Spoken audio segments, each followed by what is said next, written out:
Seguramente me estáis mirando ahora mismo y pensando, ¿cómo no lo viste? ¿Cómo puede una mujer no darse cuenta de algo así?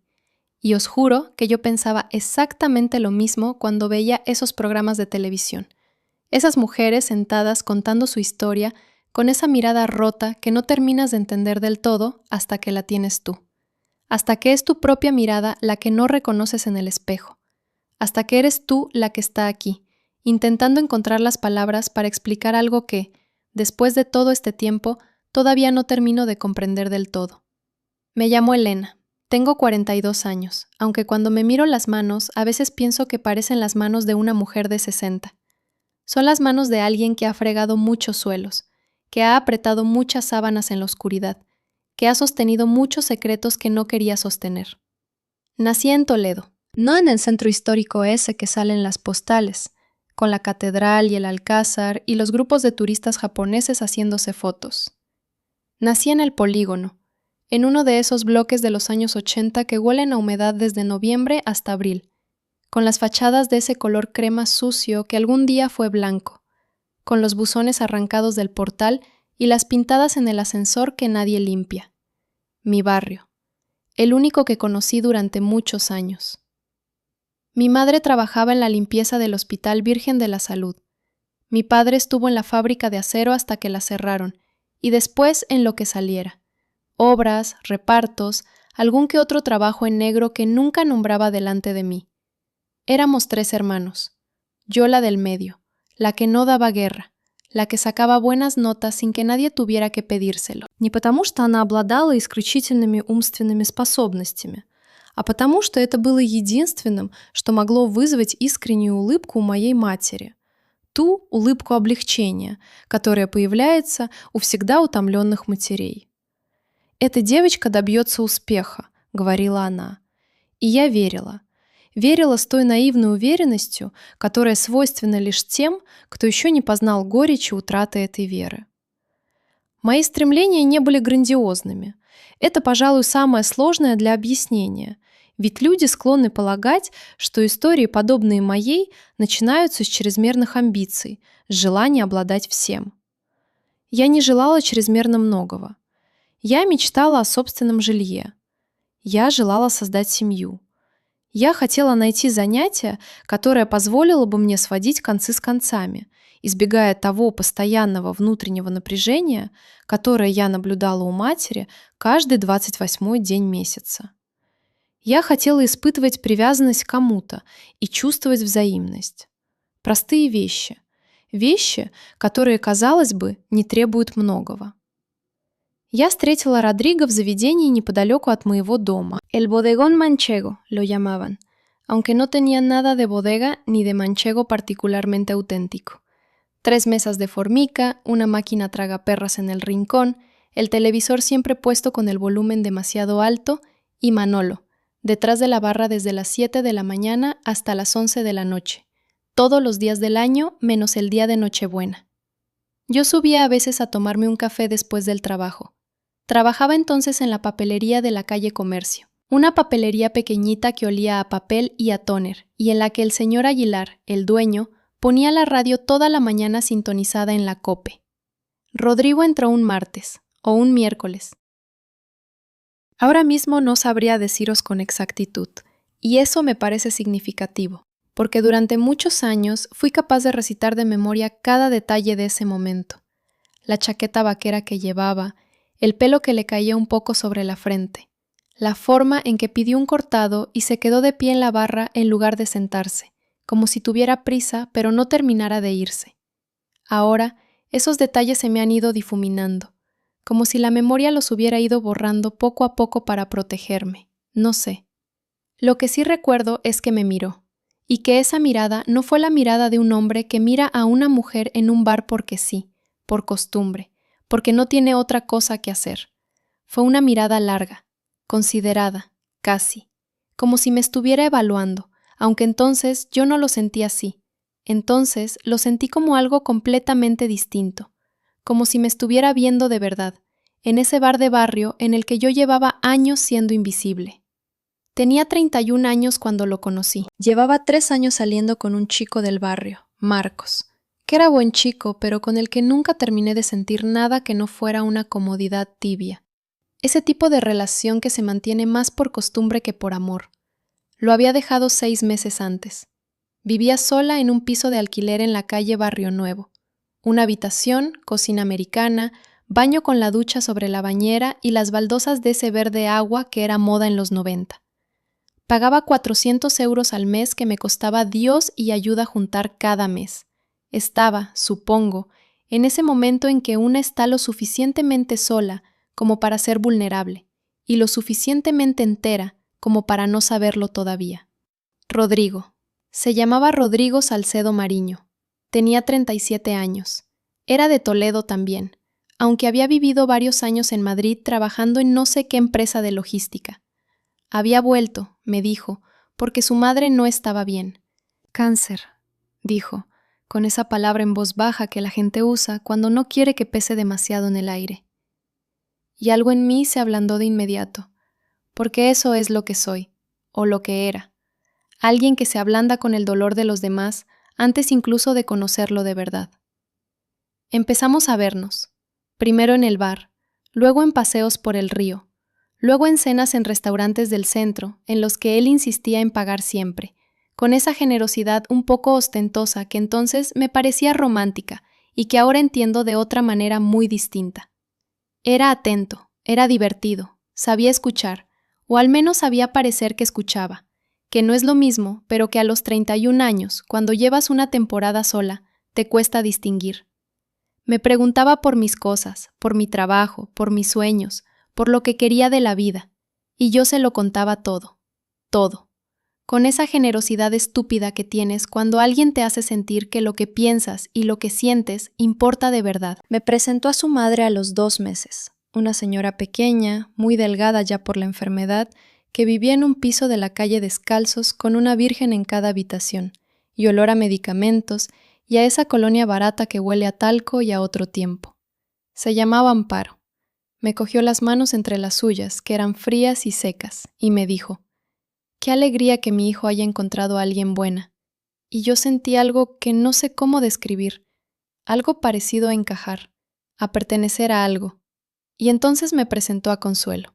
Consuelo era la madrina de bautismo de Rodrigo, la mejor amiga de su madre desde el colegio, 40 y tantos años de amistad, de esas que en los pueblos y en los barrios lo son todo.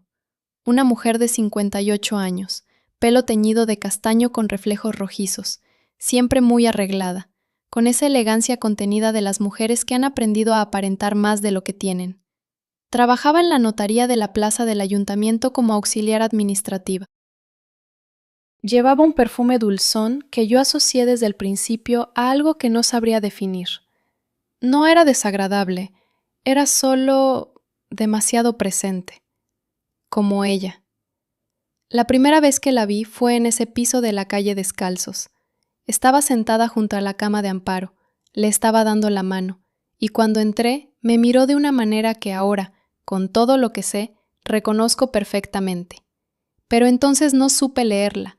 Entonces la interpreté como la mirada de alguien que examina a la nueva novia, esa mezcla de curiosidad y de leve territorialidad que tienen las personas muy cercanas a una familia cuando aparece alguien de fuera.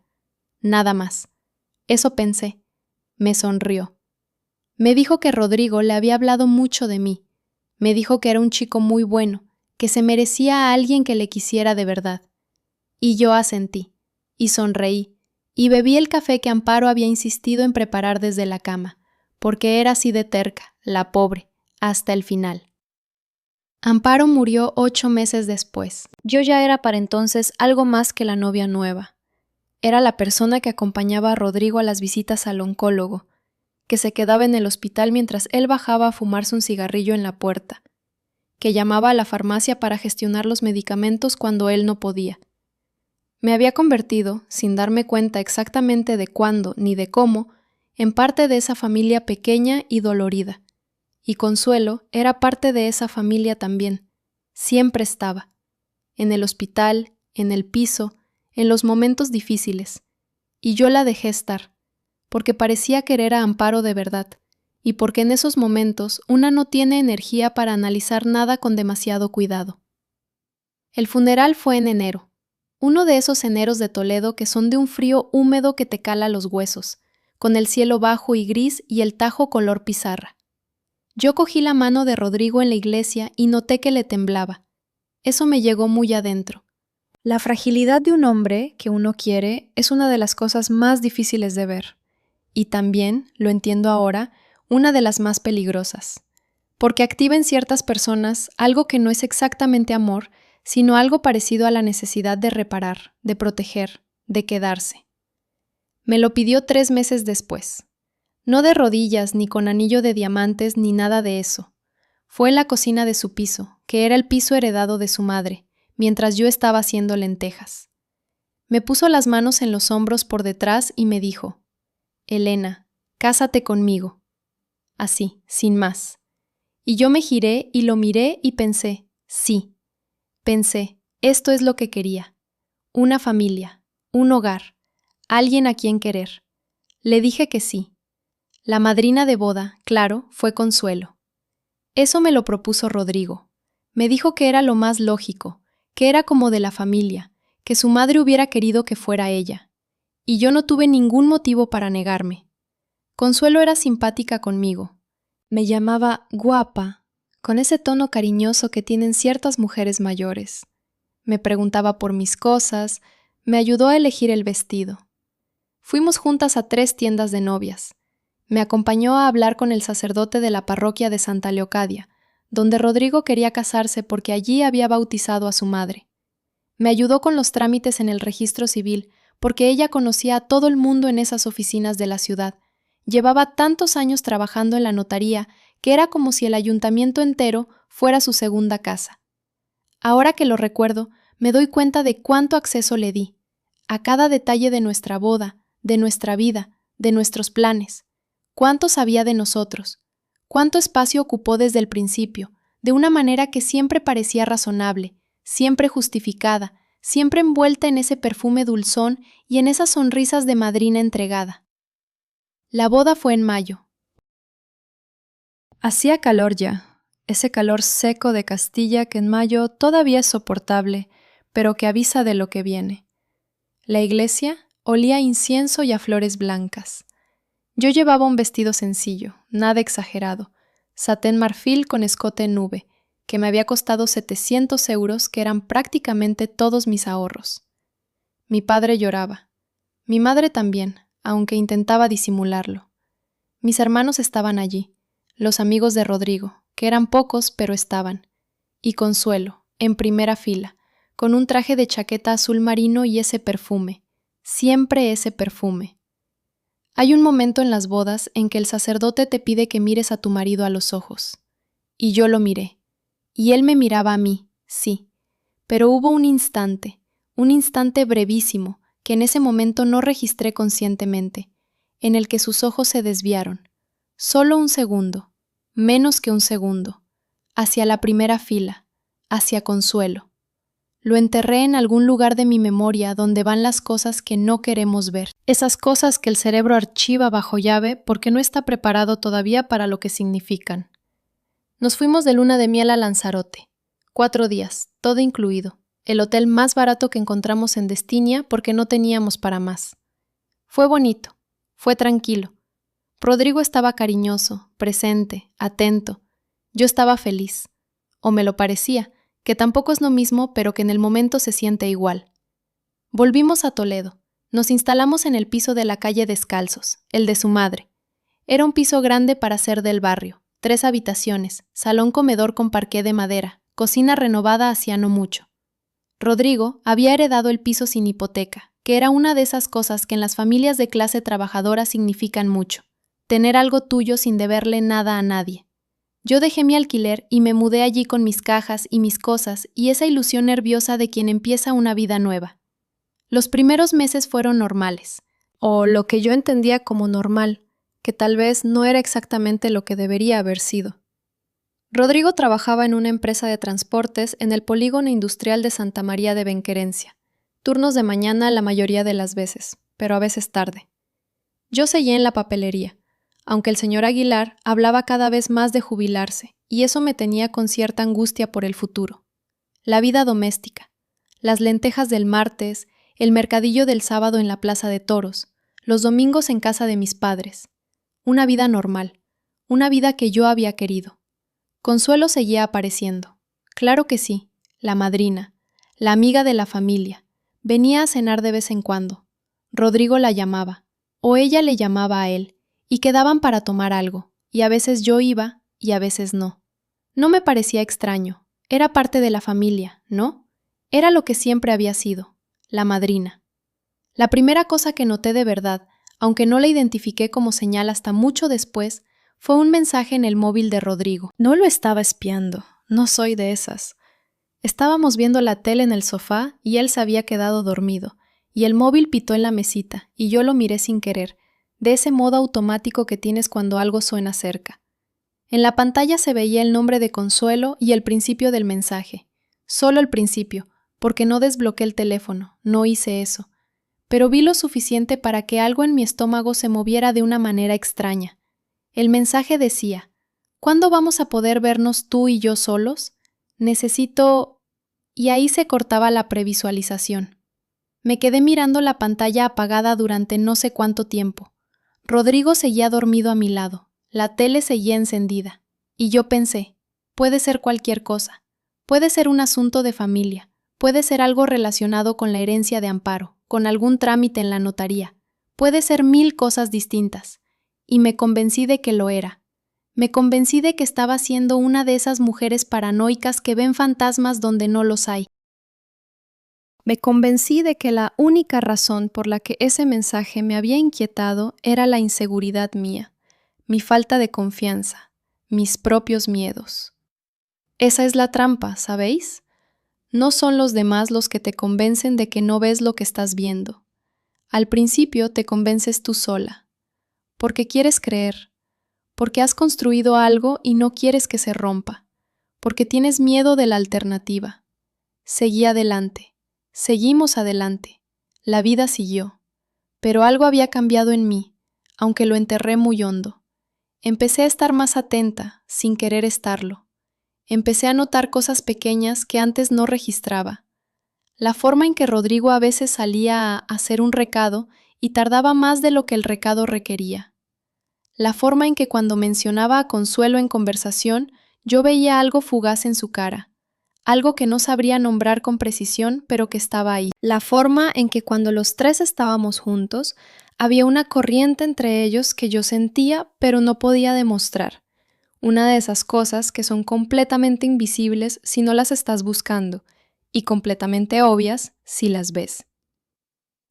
Un sábado de otoño, creo que era octubre, Rodrigo me dijo que iba al taller. El Seat Ibiza, un modelo del 98 que había heredado también de su madre, había empezado a hacer un ruido raro en el motor. Normal, le faltaba poco para 300.000 kilómetros. Se fue a las 10 de la mañana diciendo que calculaba volver para comer. A las 2:30 no había vuelto. Lo llamé. Buzón de voz. Lo llamé de nuevo a las 3.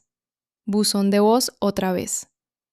A las 4 me llamó él para decirme que el coche había necesitado más trabajo del previsto, que lo habían tenido que dejar allí, que había ido a comer algo con el mecánico mientras esperaban el diagnóstico. ¿Con el mecánico? Recuerdo que pensé. Y me pareció raro, pero ¿qué iba yo a decir? Esa noche, mientras cenábamos, le pregunté cómo se llamaba el mecánico. Una pregunta tonta, sin aparente intención. Y él dudó. Solo un segundo, pero dudó. Y luego dijo un nombre, Paco, y siguió comiendo como si nada. Esa noche no dormí bien. Me quedé mirando el techo con ese pensamiento dando vueltas que no te deja en paz. Y al mismo tiempo me decía a mí misma que era una locura, que tenía que parar, que no podía vivir así, desconfiando de mi propio marido por un mensaje que ni siquiera había leído entero y una tarde en el taller. Que eso era lo que hacían las mujeres celosas y controladoras, y yo no quería ser esa mujer. No quería ser esa mujer. Pero el cuerpo sabe lo que la mente no quiere saber todavía. El cuerpo lo supo antes que yo. Empecé a tener un nudo en el estómago casi constante. Empecé a dormir mal. Empecé a tener esa forma de escuchar sus llamadas con el oído un poco más aguzado. de notar cuando salía a la terraza a hablar por teléfono, de percibir el tiempo que tardaba en responder a mis mensajes cuando estaba fuera. No lo controlaba, no podía evitarlo. Y entonces llegó la Navidad. Las Navidades en Toledo son bonitas de una manera muy concreta, muy de ciudad castellana. Las luces en la plaza de Zocodover, el Belén en el ayuntamiento, las turroneras, el frío que corta, el olor a chocolate de los cafés. Esa Navidad la recuerdo envuelta en esa luz, en ese frío, en esa sensación contradictoria de belleza exterior y de algo que se va pudriendo por dentro sin que puedas nombrarlo todavía. Consuelo nos invitó a cenar en su casa el 22 de diciembre. Vivía en Buenavista, en un chalet adosado de esos que construyeron a finales de los 90 en las afueras, con jardincito delante y garaje propio y esa aspiración de clase media que en Toledo se manifestaba de una manera muy particular. La cena fue correcta. Consuelo era buena cocinera, o al menos lo aparentaba. Sopa de ajo, cordero al horno, mazapán del Greco de postre. Su marido, Julián, un hombre callado que trabajaba en la delegación de Hacienda y que tenía esa manera de estar en su propio salón, como si fuera un invitado de cortesía, habló poco durante toda la noche. Yo observé. No podía dejar de observar. La forma en que Consuelo le servía a Rodrigo sin preguntarle, sabiendo ya qué ponía en el plato y en qué cantidad. La forma en que cuando él contaba algo gracioso, ella se reía de esa manera que tiene la gente que ya conoce el chiste, no porque lo haya escuchado antes, sino porque conoce a la persona que lo cuenta de una manera muy profunda, muy íntima. La forma en que sus manos rozaron sobre la mesa cuando ella le acercó la jarra de agua. No fue nada dramático. No hubo ninguna escena. Nada de lo que vi esa noche habría valido nada como prueba de nada. Pero yo lo supe. Lo supe de esa manera que no tiene nombre y que luego la gente intenta quitarte diciéndote que son imaginaciones, que eres una exagerada, que no tienes pruebas. Lo supe en ese lugar del cuerpo donde se sabe lo que no queremos saber. Me bebí 3 copas de vino esa noche, que para mí es mucho, y conduje de vuelta a casa en un silencio que Rodrigo interpretó como cansancio y que era otra cosa completamente. Era el silencio de alguien que está intentando decidir qué hacer con lo que acaba de entender. Era el silencio de alguien que está mirando el borde de un precipicio y todavía no sabe si saltar o retroceder. Retrocedí. Durante semanas más retrocedí. Me dije que estaba inventándome cosas. Me dije que si hubiera algo, me lo habría notado antes. Me dije que Consuelo era la madrina de mi boda, que había elegido el vestido conmigo, que había tomado café conmigo docenas de veces mirándome a los ojos. Me dije que la gente no hace esas cosas.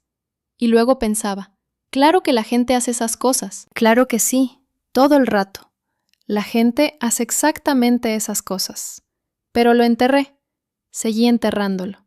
Hasta el día de febrero en que todo se desentierró solo. Era un martes por la tarde. Yo había salido antes del trabajo porque el señor Aguilar había cerrado la papelería temprano por un problema con la calefacción, una avería en la caldera que dejó el local sin calefacción y con los dedos entumecidos. Llegué a casa sobre las 4 de la tarde, que a esa hora en febrero en Toledo ya empieza a declinar la luz y el piso está en sombra. Subí en el ascensor que olía a lejía, como siempre. Saqué la llave del bolso, y antes de meter la llave en la cerradura, escuché algo. No voy a describir lo que escuché con detalle porque no hace falta. Sabéis lo que escuché. Cualquier persona que haya estado en esa situación sabe exactamente qué tipo de sonido es ese. El sonido que viene del otro lado de una puerta cerrada, cuando dentro hay algo que no debería estar ahí. Me quedé paralizada en el rellano durante lo que me parecieron varios minutos, aunque probablemente fueron solo segundos. Con la llave en la mano, con el bolso todavía en el hombro, con el abrigo puesto, con ese frío húmedo de Toledo en febrero calándome los huesos desde dentro, no desde fuera. Abrí la puerta. No voy a deciros que fue una escena de película, no lo fue. Fue una escena torpe y horrible y mundana de la manera más dolorosa posible. Rodrigo y Consuelo en el dormitorio, en nuestra cama, en las sábanas que yo había comprado en el Carrefour de la Ronda, con la persiana bajada a medias, esa luz de tarde de febrero entrando en rayas oblicuas, y lo que recuerdo, lo que más recuerdo de ese momento, No fue el dolor inmediato ni la rabia. Lo que recuerdo es la cara de Consuelo cuando me vio en el umbral de la puerta. Porque no fue una cara de sorpresa, no fue una cara de culpa ni de vergüenza. Fue una cara de algo mucho más complicado, algo que tardé un tiempo en identificar. Fue una cara de alivio. Como si llevara mucho tiempo esperando que yo llegara, como si en cierto modo lo hubiera deseado. Y fue entonces cuando Rodrigo dijo algo que todavía escucho en sueños. No me dijo lo siento, no me dijo espera, te lo explico. No se levantó a cogerme la mano ni a pedirme que no me fuera. Me miró desde esa cama, en esas sábanas del Carrefour, y me dijo: Elena, lleva siendo la tercera desde antes de la boda. Y el suelo desapareció bajo mis pies. No de manera metafórica, de manera literal. Sentí que el suelo se iba, que el rellano, el pasillo, ese piso de parqué de madera del piso de la madre de Rodrigo, que yo había fregado tantas veces, se disolvía bajo mí. Tuve que apoyarme en el marco de la puerta, y en ese momento, en ese instante exacto, mi cabeza empezó a hacer algo que los cerebros hacen cuando reciben algo que no pueden procesar de golpe. Empezó a repasar hacia atrás, como una película en rebobinado. La cena de Navidad, el mensaje en el móvil, la tarde en el taller, la forma en que ella le servía en el plato sin preguntarle, el instante en la iglesia en que sus ojos se desviaron, y más atrás todavía. La primera vez que Consuelo me cogió las manos en el piso de Amparo y me dijo que qué alegría que Rodrigo hubiera encontrado a alguien buena. La forma en que dijo eso, la forma en que sonó, no como el cumplido de una madrina que conoce al ahijado, como el comentario de alguien que lleva tiempo observándote y ha decidido que eres manejable. Más atrás, antes de la boda, cuando ella me ayudó con todos los trámites, cuando fue conmigo al registro civil, cuando me acompañó a hablar con el sacerdote. Cuánto sabía de todo, cuánto acceso tenía a cada detalle. Rodrigo llevaba siendo su amante, me contó después, más de 6 años, antes de conocerme a mí, antes de la enfermedad de su madre, antes de todo. Consuelo y Rodrigo llevaban 6 años juntos de manera intermitente, con esas rupturas y reconciliaciones que tienen las relaciones imposibles. La de él, casado con otra cosa que no era yo. La de ella, casada con Julián, el de Hacienda. Y en algún momento, en algún punto de esos 6 años, habían decidido que necesitaban una solución. ¿Una solución para qué exactamente? Ya lo entenderéis cuando cuente el resto. Pero esa tarde, en ese umbral, yo no tenía todavía todos los datos. Solo tenía esa frase. Lleva siendo la tercera desde antes de la boda. Desde antes de la boda. Eso quería decir que en el día de mi boda, mientras yo estaba mirando a Rodrigo a los ojos y diciéndole que sí quería, mientras mi padre lloraba en la primera fila y el sacerdote de Santa Leocadia pronunciaba las palabras de rigor, mientras yo llevaba puesto ese vestido de satén marfil que me había costado todos mis ahorros, ellos ya eran esto. Eso quería decir que Consuelo, que había elegido ese vestido conmigo, que había ido a 3 tiendas, que me había acompañado en ese ritual que para mí era uno de los más importantes de mi vida, lo había hecho sabiendo lo que yo no sabía. Mirándome con esos ojos y sonriendo con esa sonrisa y llevando ese perfume dulzón mientras sabía exactamente lo que yo era para los dos. Un escudo, una coartada. Una mujer lo suficientemente sencilla, lo suficientemente sola, lo suficientemente hambrienta de amor como para no hacerse demasiadas preguntas. Eso era lo que yo era para ellos. Me fui del piso esa tarde con el abrigo puesto y el bolso en el hombro y sin decir una sola palabra más. Bajé las escaleras a pie porque no fui capaz de esperar el ascensor. Salí a la calle. Hacía ese frío de Toledo en febrero que corta el aliento.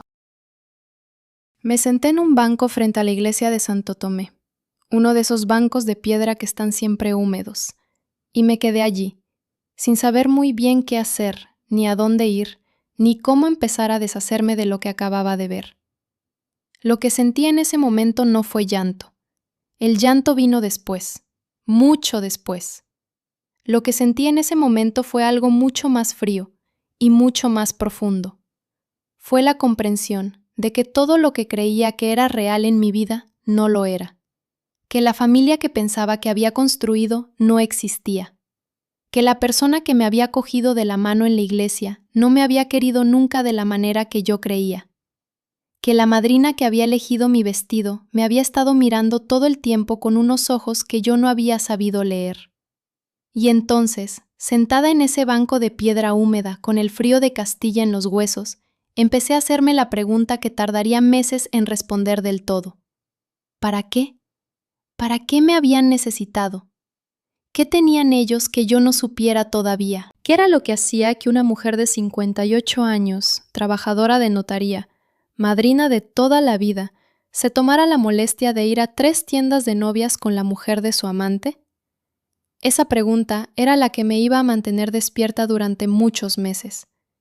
Esa pregunta era la que me iba a llevar a descubrir que lo que había pasado en ese dormitorio era la parte más pequeña y más visible de algo mucho más grande, mucho más frío y mucho más calculado de lo que yo podía imaginar sentada en ese banco de piedra aquella tarde de febrero.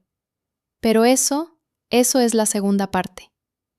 Los días que siguieron a esa tarde de febrero son borrosos en mi memoria, de una manera que el psicólogo me explicó después que es completamente normal. El cerebro, me dijo, tiene mecanismos de protección. Cuando algo es demasiado grande para procesarlo de golpe, lo fragmenta. Lo guarda en trozos pequeños, desordenados, como si fueran piezas de un puzzle que no estás lista todavía para montar. Lo que sí recuerdo con claridad absoluta es que esa primera noche la pasé en casa de mi madre. No le conté nada, no pude. Llegué al bloque del polígono con cara de no sé qué, y mi madre, que era una mujer que había pasado demasiado como para no reconocer el dolor cuando lo tenía delante, no me preguntó nada. Me puso un plato de sopa en la mesa, me arropó en el sofá con una manta de cuadros que teníamos desde que yo era niña, y que olía a suavizante y a hogar, y se sentó a mi lado sin decir nada. A veces el amor de una madre es exactamente eso, silencio y una manta. A la mañana siguiente volví al piso de la calle descalzos. Rodrigo estaba allí, solo. Consuelo se había ido, claro, y yo entré y me senté en la cocina, y le dije que quería que me lo explicara todo. No que me pidiera perdón, no que me prometiera que no volvería a pasar. Quería saber la verdad, toda la verdad. Y algo en mi tono, algo en mi cara, debió de decirle que esta vez no iba a ser fácil enterrarlo. Me lo contó. Вся информация не была раскрыта сразу, не в упорядоченном или щедром виде. Она была предоставлена частями, в ходе множества бесед, растянувшихся на несколько дней. Это напоминало метод тех, кто искусно излагает неправду. Раскрываются лишь те сведения, которые, по их мнению, уже невозможно держать в тайне.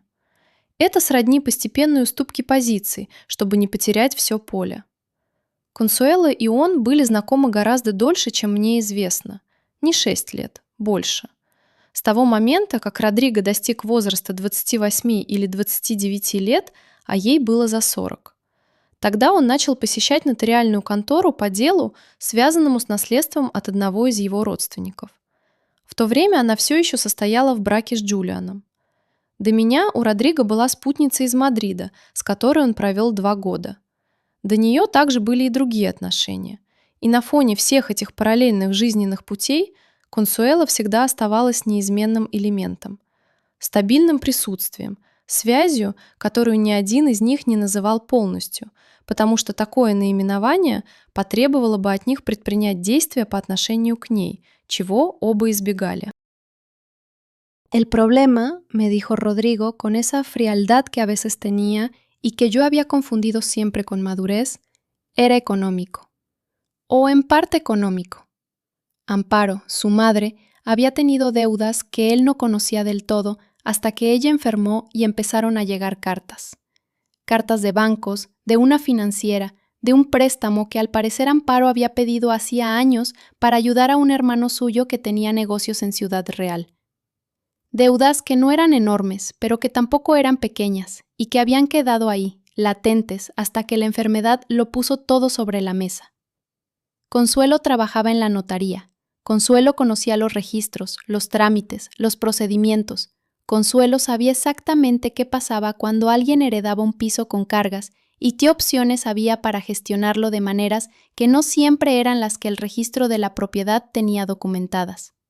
Y yo, sin saberlo, había firmado cosas. Eso fue lo que me dejó sin aire cuando por fin lo entendí del todo. No había sido solo una traición sentimental. Había sido una operación. Calculada, paciente, milimétrica. Rodrigo necesitaba a alguien cuyo nombre pudiera poner en determinados documentos. Alguien con ingresos regulares, con DNI limpio, sin deudas, sin antecedentes. Alguien que firmara sin preguntar demasiado, porque estaba enamorada y confiaba. Y Consuelo, desde la notaría, había facilitado los mecanismos para que eso ocurriera, de una manera que en apariencia era completamente legal. Yo había firmado, en diferentes momentos desde nuestra boda, documentos que no había leído con suficiente atención. Una modificación de titularidad del piso de la calle Descalzos, un aval para un préstamo que en el papel era para reformar la cocina, aunque yo no recordaba que la cocina necesitara reforma. Una autorización de representación que Rodrigo me había explicado como un trámite rutinario para gestionar papeles de la herencia de su madre. Consuelo había notariado varios de esos documentos. Consuelo había estado presente como testigo en otros. Cuando fui al banco a preguntar, una semana después de esa tarde de febrero, una empleada joven con cara de no querer darme malas noticias me explicó con mucho tacto y poca claridad que mi nombre aparecía como titular de una deuda de poco más de 42,000 euros, con una entidad financiera que yo no conocía de nada. 42,000 euros. Mi nombre, mi DNI, mi firma. Me quedé en esa silla de la oficina del banco, sin poder decir nada durante un tiempo que la chica debió de encontrar incómodo, porque al final me preguntó si necesitaba un vaso de agua. Le dije que sí. Me lo trajo. Lo bebí. Y luego me levanté y salí a la calle, y me apoyé en la fachada del banco, y respiré el aire frío de Toledo en febrero hasta que se me pasó el mareo. 42,000 euros era todo lo que yo no tenía. Era más que mis ahorros de toda la vida, los pocos que había conseguido juntar trabajando en la papelería del señor Aguilar. Era más que mi salario de un año. Era una cifra que en mi familia, en mi barrio, en mi vida, significaba algo muy concreto y muy aterrador. Fui al juzgado de instrucción número 3 de Toledo 15 días después, acompañada por una abogada de oficio que se llamaba Montserrat y que era una mujer de unos 40 años, eficiente y directa, con ese cansancio particular de los profesionales que llevan demasiado tiempo viendo lo peor de las personas. Le expliqué todo lo que sabía hasta ese momento. Ella escuchó, tomó notas, me preguntó si conservaba copias de los documentos firmados. Yo no tenía casi nada. Rodrigo tenía los originales. Consuelo tenía los registros de la notaría. Va a ser complicado, me dijo Montserrat, y no lo dijo con crueldad, sino con esa honestidad incómoda que es, al final, lo que uno necesita aunque no lo quiera escuchar. Interpuse denuncia por estafa y falsedad documental. Rodrigo fue citado a declarar.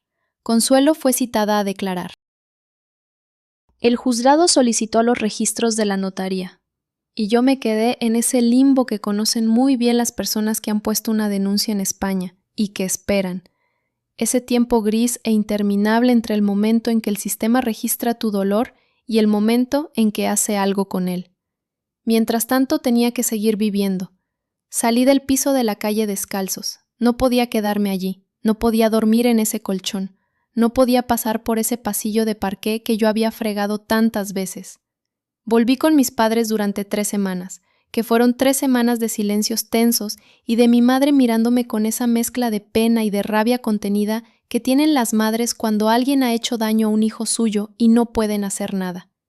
Mi padre no preguntó mucho. Mi padre nunca preguntaba mucho, pero una tarde me encontró llorando en la cocina y se sentó a mi lado y me puso la mano en el hombro y se quedó ahí, sin decir nada, hasta que paré. Luego encontré un piso compartido en la calle Armas. 2 chicas jóvenes, Lucía y Patricia, que trabajaban en el hospital y que eran amables y discretas, y que tuvieron la delicadeza de no preguntarme demasiado sobre por qué una mujer de 40 años venía a vivir de piso compartido con una maleta y cara de catástrofe. Me cobraban 250 euros al mes, que era lo poco que podía permitirme mientras el procedimiento judicial seguía su curso. Los meses que siguieron fueron los más extraños de mi vida. extraños en el sentido de que eran completamente normales por fuera. Me levantaba, iba al trabajo. El señor Aguilar se había jubilado al final y la papelería había cerrado, así que conseguí un trabajo en una tienda de ropa en el centro, cadena de ropa barata, horarios de comercio, uniforme de color negro. Volvía al piso compartido, comía algo, dormía mal, me levantaba de nuevo. Por dentro era otra cosa completamente. Por dentro había un ruido constante, como de fondo, que no se callaba nunca. Era la voz que me iba repasando cada momento de los últimos años, buscando las señales que no había visto, los instantes en que podría haber sabido, las veces que algo me había incomodado y yo lo había enterrado. Era una voz que a veces sonaba como mi propia voz y a veces sonaba como la voz de Rodrigo diciéndome: «Lleva siendo la tercera desde antes de la boda». Y esas dos voces se mezclaban hasta que ya no podía distinguirlas, y tenía que levantarme a las 3 de la mañana a beber agua y mirar por la ventana el patio interior del edificio, hasta que el ruido bajaba lo suficiente como para poder intentar volver a dormir. Montserrat me llamaba cada pocas semanas para actualizarme sobre el proceso. Las noticias no eran buenas al principio. Rodrigo había contratado un abogado particular, uno de esos abogados de Toledo que llevan 20 años en el colegio y conocen a medio juzgado de cara. Consuelo, por su parte, tenía la ventaja de trabajar en la notaría. Los registros que el juzgado había solicitado llegaron con unas semanas de retraso, y con algunas irregularidades en la documentación que Montserrat señaló en su escrito, pero que el instructor tardó en considerar. Consuelo, además, negó todo. No solo la relación con Rodrigo, negó haber tenido ningún papel activo en la gestión de los documentos que yo había firmado. Dijo que ella había actuado en todo momento en el ejercicio de sus funciones como auxiliar notarial, y que cualquier irregularidad debía atribuirse a los clientes, no a ella.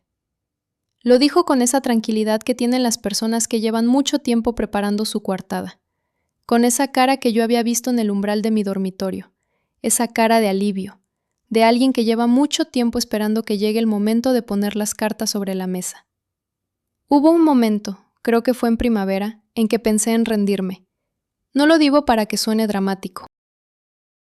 Lo digo porque es verdad. Hubo un martes por la tarde, en el piso compartido de la calle Armas, con la lluvia golpeando la ventana de mi habitación y una carta del banco encima de la cama recordándome los plazos de una deuda que seguía siendo legalmente mía, mientras el proceso judicial no dijera otra cosa, en que pensé que era demasiado grande para mí, que yo era una mujer del polígono que había trabajado en una papelería y que no tenía los recursos, ni la energía, ni los conocimientos para enfrentarse a esto. Lo que me sacó de ese martes no fue nada heroico. Fue Lucía, mi compañera de piso, que llamó a la puerta de mi habitación para preguntarme si quería sopa. Sopa de sobre, de las baratas, con esas letras del fideos que flotan. Me la trajo en un tazón y se sentó en el borde de mi cama, y no me preguntó nada, pero tampoco se fue. Y yo me bebí esa sopa horrible, y algo muy pequeño, pero muy real, se recolocó dentro de mí. A veces la supervivencia tiene ese aspecto. Una sopa de sobre y alguien que no se va. El proceso judicial avanzó a lo largo de ese año, con esa lentitud particular del sistema español que desespera a los que lo atraviesan por primera vez. El juzgado de instrucción número 3 fue acumulando documentación.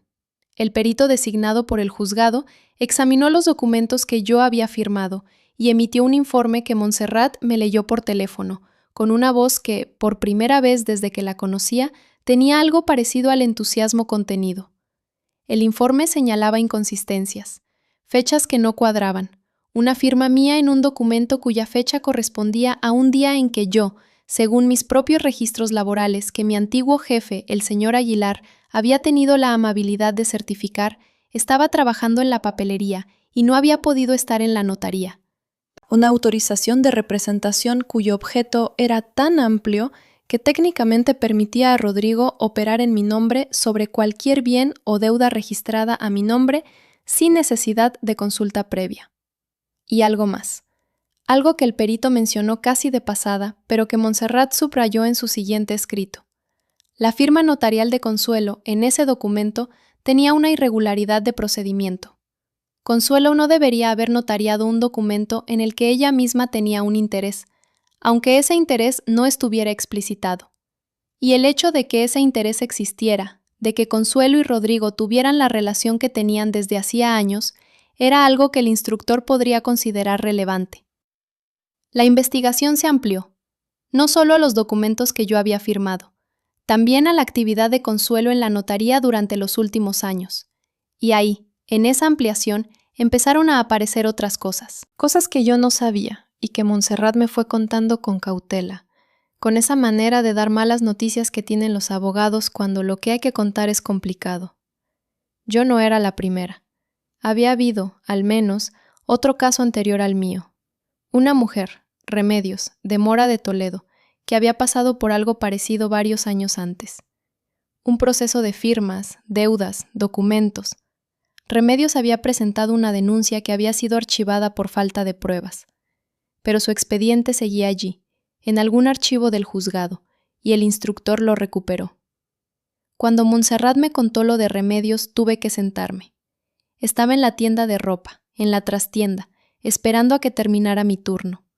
Me senté en una silla de plástico junto a las cajas de cartón y pensé en esa mujer que no conocía, en esa mujer de Mora de Toledo que había pasado por lo mismo y a quien nadie había creído. Y pensé en cuántas más podría haber. Y algo que había estado muy frío dentro de mí durante meses, se calentó de una manera que no era exactamente rabia, pero que se le parecía bastante. Llamé a Remedios. Montserrat me dio su teléfono con su permiso. Hablamos durante casi 2 horas una tarde de verano, ella desde Mora y yo desde el balcón del piso compartido de la calle Armas, con el calor de Toledo aplastando todo. Su historia era diferente a la mía en los detalles, pero idéntica en el esquema. Consuelo, los documentos, la deuda que llegaba después, la sensación de haber sido elegida, seleccionada, por algo en ella que los había hecho pensar que no daría demasiado problema. ¿Tú firmaste también sin leer?, me preguntó Remedios en un momento de la conversación. Sí, le dije. Yo también. Y luego me pasé años pensando que era tonta, que era mi culpa, que debería haber leído. Ya, dije yo. No es eso, dijo ella. No es que fuéramos tontas, es que ellos contaban con que confiáramos. Esa era exactamente la trampa. Esa conversación con Remedios fue una de las más importantes de ese año. No porque me diera información nueva, sino porque me devolvió algo que había perdido en algún momento, entre la tarde de febrero y ese verano. La certeza de que lo que me había pasado no era el resultado de un defecto mío, sino de una decisión de ellos. Que el problema no era que yo fuera demasiado sencilla, o demasiado crédula, o demasiado hambrienta de amor. El problema era que ellos habían contado con exactamente eso. El juicio oral tuvo lugar 19 meses después de mi denuncia, en la Audiencia Provincial de Toledo, una mañana de septiembre con ese calor que en Toledo en septiembre todavía aprieta. Yo fui con Montserrat y con mi madre, que insistió en venir y que se puso para la ocasión su mejor blusa, la azul marino, con esa seriedad callada que tenía para las cosas importantes. Rodrigo estaba en la sala. Lo vi cuando entré. Llevaba traje, uno que yo no conocía, nuevo, como si hubiera ido de compras especialmente para la ocasión. Tenía esa cara de concentración que ponía cuando intentaba parecer más seguro de lo que estaba. Me miró un segundo. Yo le sostuve la mirada. Y luego aparté los ojos porque no merecía más que eso. Consuelo estaba también, elegante, como siempre, el pelo teñido, el traje de chaqueta, ese perfume. Desde el otro extremo de la sala yo podía olerlo. No sé si era real o si era mi memoria, pero lo olía. Y en lugar de encogerme como me había encogido tantas veces delante de ese olor, lo usé. Lo usé como combustible. Cada vez que notaba ese olor y que algo en mí quería volver a ser la mujer que no sabía lo que estaba pasando, me decía, no, ya sé, ya lo sé todo. Declaré durante 40 minutos. El abogado de Rodrigo intentó hacerme parecer una mujer despechada, una esposa abandonada que usaba el sistema judicial para vengarse de su marido. Montserrat lo cortó con una precisión que me hizo quererla. Hablé con calma, con esa calma que se consigue cuando uno ha tenido 19 meses para preparar cada palabra. Expliqué cada documento, cada fecha, cada firma. Expliqué lo que sabía y lo que no sabía, y la diferencia entre las dos cosas. Remedios declaró también, por videoconferencia desde el juzgado de Mora. La vi en la pantalla, una mujer de unos 50 años, pelo corto, cara tranquila. Declaró con una precisión que yo admiro todavía. El instructor le hizo preguntas durante casi una hora. El veredicto llegó 4 meses después, en enero. Montserrat me llamó a las 10:15 de la mañana. Yo estaba en el trabajo, en la trastienda de nuevo, doblando jerseys. Cogí el teléfono con las manos que me temblaban un poco, aunque no quería que me temblaran. Rodrigo, culpable de estafa en concurso con falsedad documental. Condena de 3 años y 6 meses de prisión. Suspensión de la pena condicionada al pago de la indemnización civil, que incluía la cancelación de las deudas registradas a mi nombre y una cantidad adicional por daños y perjuicios. Consuelo, culpable de prevaricación e infidelidad en la custodia de documentos, en su condición de auxiliar notarial.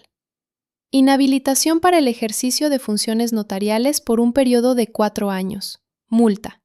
Sin pena de prisión, porque el abogado de Consuelo había conseguido que su participación directa en la falsificación no quedara probada más allá de la duda razonable en todos los extremos. No fue todo lo que yo quería, no lo es nunca, me dijo Montserrat. El sistema no te devuelve exactamente lo que te quitaron, te devuelve una aproximación, un reconocimiento, una reparación parcial que nunca llega a ser completa, porque lo que te quitaron no era solo dinero ni documentos, sino algo más difícil de cuantificar en ningún artículo del Código Penal.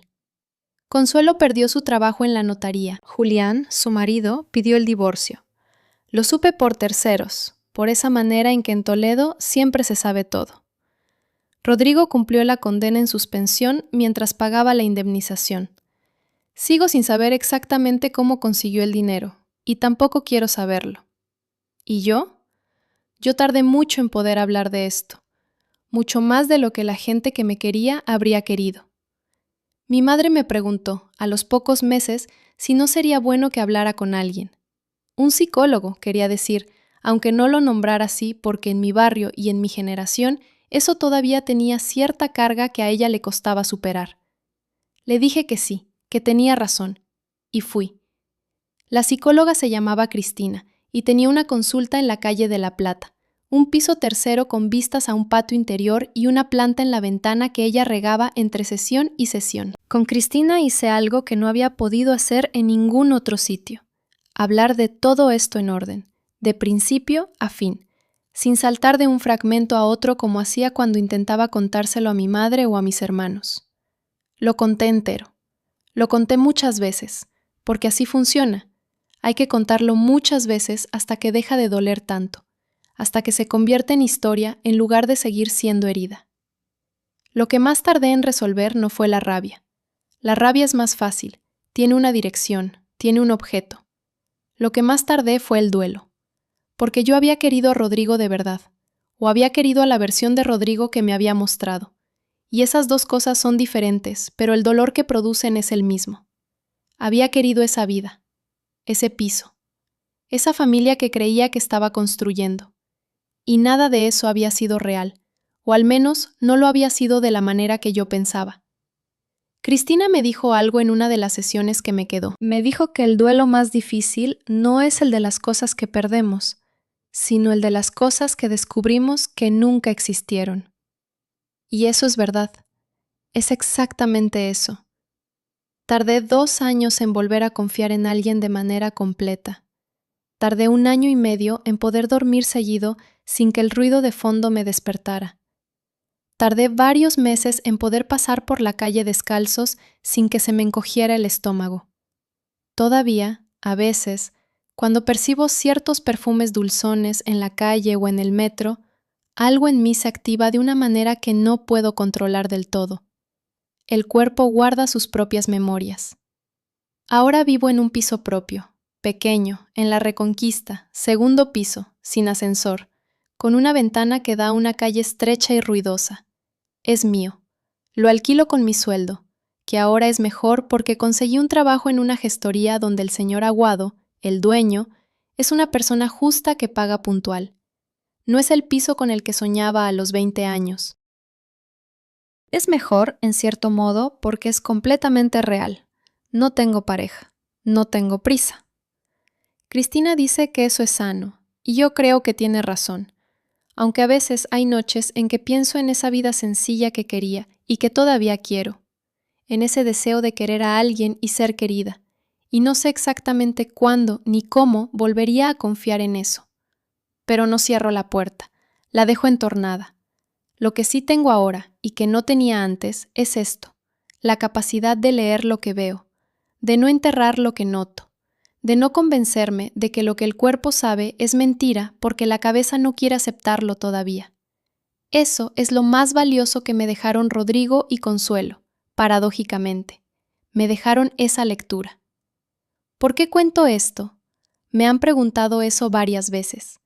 Mi hermana me lo preguntó cuando le conté que iba a hacer esto. Me dijo, ¿para qué removerlo? Ya pasó, ya está, sigue adelante. Y yo lo entiendo. Lo entiendo porque ella me quiere y porque removiéndolo vuelve a hacerme daño a mí, y eso a ella le duele. Pero hay una razón por la que cuento esto, y es la misma razón por la que Remedios declaró por videoconferencia desde Mora de Toledo con esa voz tranquila y esa cara serena. Hay alguien ahora mismo viendo esto que ha firmado algo sin leer. Hay alguien que ha notado un mensaje en un móvil y se ha convencido de que eran imaginaciones. Hay alguien que tiene ese nudo en el estómago constante y que se está diciendo que es inseguridad suya, que es paranoia, que no tiene pruebas, que no quiere ser esa mujer. A esa persona le digo, el cuerpo no inventa. El cuerpo no tiene motivaciones para mentirte. Cuando algo te encoge el estómago, escúchalo. Cuando algo te despierta a las 3 de la mañana, no lo entierres. Y si alguien te dice que lo que estás viendo no está ahí, pregúntate quién se beneficia de que no lo veas. Yo tardé demasiado en hacerme esa pregunta. Tú no tienes por qué.